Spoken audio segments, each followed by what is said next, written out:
អូខេសួស្តីបងប្អូនទាំងអស់គ្នាថ្ងៃនេះវិលត្រឡប់មកវិញជាមួយខ្ញុំបាទឌីស្មីថ្ងៃនេះខ្ញុំសូមណែនាំបងប្អូនបាទតាក់ទងជាមួយនឹងប្រអប់ប្រភេទនេះបាទតែប្រអប់នៅក្នុងដៃខ្ញុំនេះគឺប្រភេទ Pico បាទ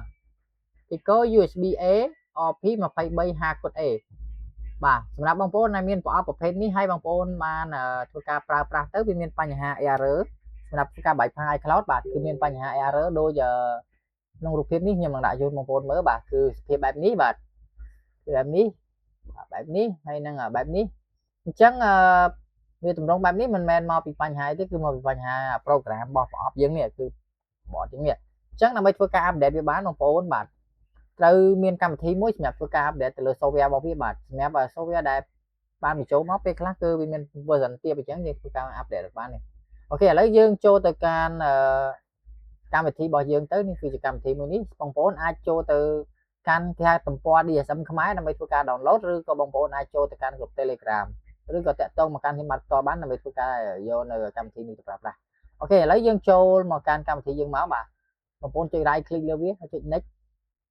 បាទបន្ទាប់មកបងប្អូន next ទៀតហើយកន្លែងនេះវា create on desktop ចឹង create វាមកហើយ next ទៀតទៅបាទយើងដំឡើងកម្មវិធីយើងសិនបាទអូខេដំឡើងហើយបងប្អូនចុចអូខេមកដើម្បីធ្វើការបើកកម្មវិធីយើង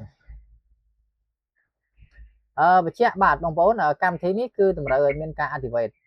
ទើបអាចប្រើប្រាស់បានអញ្ចឹងបងប្អូនណា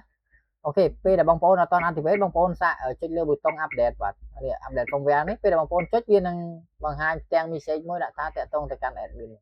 កម្មវិធីមិនទាន់បានដំណើរការទេសូមធ្វើការ login តាក់ទងទៅកាន់ admin លេខទូរស័ព្ទបងប្អូនអាចចុចលើប៊ូតុង admin បានដើម្បីចូលមកកាន់ browser Facebook ផ្ទាល់ខ្លួនរបស់ខ្ញុំអូខេឬក៏បងប្អូនចូលមកកន្លែង login នេះមកបាទហើយនេះដើម្បីធ្វើការ login វាបងប្អូនគាត់ចុច login មកហើយបងប្អូន copy serial នេះបោះមកខ្ញុំបានតាមរយៈ Facebook ឬតាម Telegram មកដើម្បីឲ្យខ្ញុំធ្វើការហាស់នៅ key ជូនបងប្អូនបាទអញ្ចឹងខ្ញុំចូលទៅយក key សិនបាទខ្ញុំចូលទៅធ្វើ key សិនហាស់វា generate key មកយើង copy ពេលនេះខ្ញុំនឹងបោះ key ជូនបងប្អូនវិញតាម Telegram ឬអីហើយសម្រាប់ key មួយគឺបានតែ computer មួយទៀតអាចប្រើបានទេប្រើបានច្រើនទេណាអញ្ចឹងខ្ញុំផាសចូលហើយខ្ញុំចុច active មកនេះគឺ system យើងបាន active រួចរាល់ហើយអញ្ចឹងយើងអាចប្រើប្រាស់ tool នេះជាមួយនឹង server ផ្ទាល់បានអូខេឥឡូវយើងបន្តទៅកាន់ការ update tool របស់យើងបាទអញ្ចឹងដើម្បីធ្វើការ update នៅប្រភេទប្រអប់នេះបានបាទបងប្អូនដើម្បីធ្វើការ update ប្រអប់នេះបានបងប្អូនសូមមើលលើប្រអប់យើងបាទនៅលើប្រអប់នេះមានប៊ូតុងមួយដែលមានអក្សរថា boot នេះបងប្អូនមើលបើយើងកាន់ទៅវានៅទម្រង់ខាងនេះអញ្ចឹងណាអញ្ចឹងបងប្អូនចុចលើប៊ូតុង boot នេះឲ្យជាប់មកបាទចុចលើប៊ូតុង boot ឲ្យជាប់អូខេបងប្អូនចុចលើប៊ូតុង boot ឲ្យជាប់ហើយ connect ប្រអប់យើងមកកាន់ computer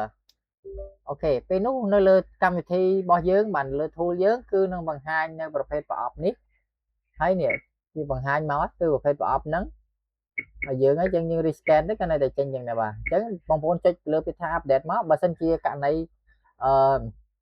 ប្រអប់យើងនៅ version ទាបអីវានឹងដំណើរការ update ស្វ័យប្រវត្តិអញ្ចឹងបាទអញ្ចឹងយើងចាប់ដើមចុចលើប៊ូតុង update ទៅបាទចុចពកមកបងប្អូនចាំតិចទៅដល់ពេលវា update ចប់បងប្អូនមើលលើប្រអប់យើងគឺដំណើរការភ្លើងផ្លុកផ្លែតហ្នឹងគឺយើង update បានរួចរាល់ហើយបងប្អូនហើយមើលលើផ្ទាំង message ដែលបង្ហាញនៅកម្មវិធីរបស់យើងក៏ប្រាប់ដែរនោះបាទ Raspberry Pico 23 5 USB A គឺបាន update firmware ទទួលបានជោគជ័យ 100% ហើយអញ្ចឹងគឺការ update យើងគឺមានតែប៉ុណ្្នឹងទេបាទអរគុណសម្រាប់បងប្អូនដែលចំណាយពេលវេលាដ៏មានតម្លៃតាមដានទស្សនាវីដេអូមួយនេះតាំងពីដើមដល់ចប់ហើយបញ្ជាក់ទៀតបើបងប្អូនចង់បាន tool នេះអាចឆាតមកកាន់Facebook ផ្ទាល់ខ្លួនឬក៏តាមរយៈ Telegram បានបាទ